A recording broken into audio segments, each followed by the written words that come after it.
বাংলাদেশের বিপক্ষে চেন্নাই টেস্টের জন্য দল ঘোষণা করেছে ভারত ক্রিকেট বোর্ড বিসিসিআই। ১৬ সদস্যের দল প্রায় ২ বছর পর ফিরছে ঋষভ পন্থ। প্রথমবারের মতো ভারতের টেস্টের দলে ডাক পেয়েছে পেসার যশ দয়াল। চেন্নাইয়ের চিপকে বাংলাদেশ বনাম ভারত সিরিজের প্রথম টেস্ট শুরু হবে ১৯ সেপ্টেম্বর।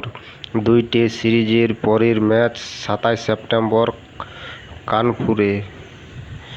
সিরিজটির জন্য বাংলাদেশ এখনও দল ঘোষণা করেনি। উইকেটকিপার ব্যাটসম্যান ঋষভ পন্থ সর্বশেষ টেস্ট খেলেছে ২০২২ সাল ডিসেম্বর মাসে মিরপুরে বাংলাদেশের বিপক্ষে।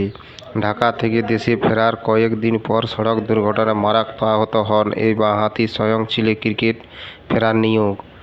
চলতি বছর আইপিএল দিয়ে মাঠে ফেরা এই বাঁহাতি এরই মধ্যে ভারতের টি-20 দলে ফিরেছে।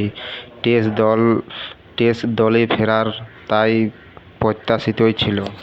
প্রথম টেস্টের ভারত দল রোহিত শর্মা অধিনায়ক, যশস্বী জয়সওয়াল, শুভমন গিল, বিরাট কোহলি, লোকেশ রাহুল, সরফরাজ খান, ঋষভ পন্থ, ধ্রুব জুড়েল, রবিচন্দ্র অশ্বিন, রবীন্দ্র জাদেজা, অক্ষর পটেল, কুলদীপ যাদব, মোহাম্মদ সিরাজ, আকাশদীপ, জসপ্রীত বুমরা ও যশ দয়াল। বাংলাদেশের বিপক্ষে প্রথম টেস্টের দলে রাখা হয়েছে আরেক উইকেটকিপার ব্যাটসম্যান ধ্রুব জুড়েলকেও। তবে জায়গা হয়নি শ্রেয়স আয়ার। তিনি দিলীপ ট্রফিতে প্রথম রাউন্ডের একটি 50 সহ 63 রান করেছে। এছাড়া প্রথমবারের মতো ভারতের টেস্টের দলে জায়গা পেয়েছে যশ দয়াল।